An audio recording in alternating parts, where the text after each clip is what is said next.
नमस्कार मित्रांनो, या ठिकाणी आपल्याला वनरक्षक भरतीसाठी अत्यंत महत्त्वाची संभाव्य प्रश्नपत्रिका क्रमांक 18 पाहायची आहे. तर वेळ न घालवता सुरू करूया. या ठिकाणी पहिला प्रश्न आहे, महाराष्ट्रात येथे भारतीय वन सर्वेक्षणाचे प्रादेशिक कार्यालय आहे नागपूर. प्रकल्प चित्ता अंतर्गत कोणत्या राज्यांमध्ये चित्ता हा जगातील सर्वात वेगवान प्राण्याचा पुनर्प्रवेश घडवून आणण्याचे प्रस्तावित आहे? पर्याय क्रमांक 4 म्हणजे या ठिकाणी राजस्थान आणि मध्य प्रदेश. खालीलपैकी कोणत्या ठिकाणी गिधाडांच्या बंदिस्त प्रजननाची सुविधा आहे? पिंजोर. भारतातील काही प्रजाती पुढीलप्रमाणे नष्ट झाल्या आहेत. तर या ठिकाणी पर्याय क्रमांक 4 हे उत्तर बरोबर आहे मित्रांनो. ब आणि फ म्हणजे या ठिकाणी भारतीय चित्ता आणि दोन शिंगी गेंडा. त्यानंतर पुढील प्रश्न पहा, खालीपैकी कोणत्या राज्यात कात आणि लाख यांचे उत्पादन होते? तर वरीलपैकी सर्व राज्यामध्ये यांचं उत्पादन होतं. बिहारमध्ये, मध्य प्रदेशामध्ये आणि उत्तर प्रदेशामध्ये. डोंगर उताराला चर काढावे, या ठिकाणी आडवे हे बरोबर उत्तर आहे. त्यानंतर भारतात कधीपासून वन शिक्षण सुरू झाले? 1987-88. बीटी कापूस ही आहे जनुकातरित वनस्पती. मान्सून वनातील वृक्ष खालीलपैकी कोणते आहेत? ते वरीलपैकी सर्व आहेत मित्रांनो. सिंकोना, खैर, चंदन, साग, पळस, आंबा हे सर्व आहेत म्हणजे वरीलपैकी सर्व. पर्याय क्रमांक 4 बरोबर आहे. खालीलपैकी कोणते अभयारण्य गव्यांकरिता प्रसिद्ध आहे? राधानगरी, कोल्हापूर. त्यानंतर हिंदी महासागरात विषुववृत्ताजवळ स्थित असलेल्या कमी दाबाच्या विस्तीर्ण पट्ट्यास काय नाव आहे? या ठिकाणी विषुववृत्तीय कमी दाब पट्टा म्हणजे पर्याय क्रमांक 1 उत्तर बरोबर आहे. कोकणातील हवामानाविषयी पुढीलपैकी कोणती विधाने बरोबर आहेत असं विचारलेलं आहे. आणि या ठिकाणी मित्रांनो पर्याय क्रमांक 4 हे उत्तर बरोबर आहे.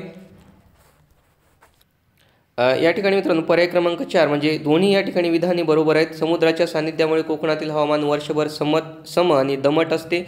कोकणामध्ये सागरी परिणामामुळे खारे व मतले वारे तयार होतात. ते दोन्ही विधानं बरोबर आहेत. त्यानंतर 14वा प्रश्न पहा, एप्रिल मे महिन्यात पडणाऱ्या पावसाला काय म्हणतात? तर या ठिकाणी मित्रांनो एप्रिल मे महिन्यात पडणाऱ्या पावसाला आंबेसरी म्हणतात. वनशेती नियोजनाच्या पद्धती खालीलपैकी कोणत्या आहेत? तर वरीलपैकी सर्व आहेत. घनदाट वृक्ष लागवड करून, एक वृक्ष लागवड करून, मिश्र पीक पद्धत. त्यानंतर भारतातील वनाचे जगाच्या वनाशी असलेले प्रमाण किती आहे? ते आहे मित्रांनो 2%. खालीपैकी कोणत्या जिल्ह्यात ताडोबा हे राष्ट्रीय उद्यान आहे? चंद्रपूर. भारतातील पहिले राष्ट्रीय उद्यान Jim Corbett national park Uttarakhand हे असून त्याची स्थापना मध्ये झाली 1935 मध्ये झाली.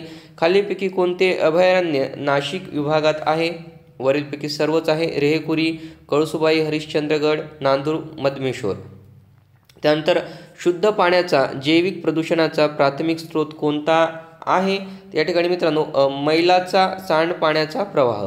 लाटा अशी नैसर्गिक आपत्ती आहे ज्यामध्ये या ठिकाणी मित्रांनो पाण्याच्या जोरदार लाटा निर्माण होतात. पर्याय क्रमांक 3 राष्ट्रीय आपत्ती व्यवस्थापन प्राधिकरण ही संस्था केंद्र सरकारच्या कोणत्या मंत्रालयाच्या अंतर्गत कार्य करते? तर ही गृह मंत्रालयाच्या अंतर्गत कार्य करते.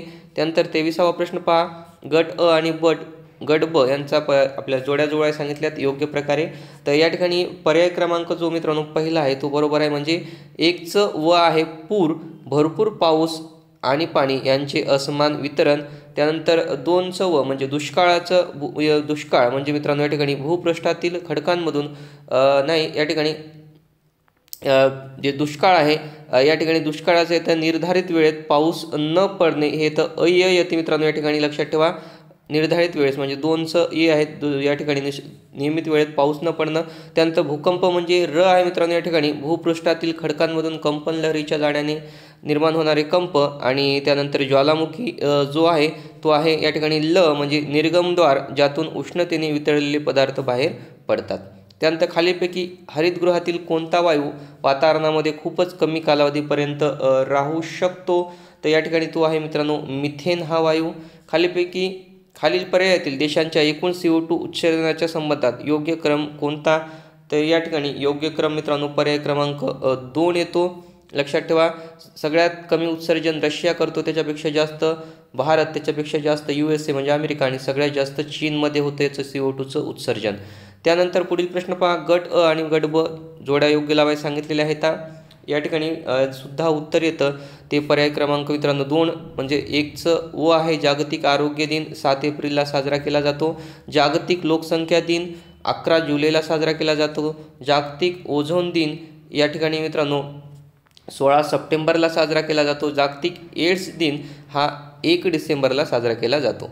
त्यानंतर हुदहुद, लक्षात ठेवा, हुदहुद हे चक्रीवादळ खालीपैकी कोणत्या राज्याच्या किनाऱ्यावर येऊन धडकले होते?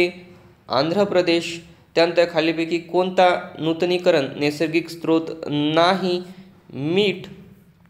त्यानंतर क्योयो प्रोटोकॉल खालीलपैकी कशाशी संबंधित आहे? तर या ठिकाणी मित्रांनो क्योयो प्रोटोकॉल जो आहे तो हवामान बदलाशी संबंधित आहे. त्यानंतर भारतातील शहरांतील धुरक्यामध्ये मुख्यतः कशाचा, जे स्मॉग असतात, कशाचा समावेश असतो? तर या धुरक्यामध्ये मित्रांनो पर्याय क्रमांक 2 नायट्रोजनचे ऑक्साईड्स आणि न जळालेले हायड्रोकार्बन्स यांचा समावेश असतो. तर अशा प्रकारे या ठिकाणी मित्रांनो आपण वनरक्षक भरतीसाठी अतिशय महत्त्वाची अशी सराव प्रश्नसंच क्रमांक 18 पाहिला. यामध्ये काही सजेशन्स, करेक्शन असतील प्लीज कमेंट्समध्ये लिहा. व्हिडिओला लाईक आणि आपल्या सर्व मित्रांसोबत व्हॉट्सअप असेल, टेलिग्राम असेल, फेसबुक असेल, सर्व ठिकाणी शेअर करायला विसरू नका. आणि मित्रांनो अशा अपडेट्ससाठी, परिपूर्ण तयारीसाठी आपल्या चॅनलला सबस्क्राईब करायला विसरू नका. जय हिंद, जय महाराष्ट्र.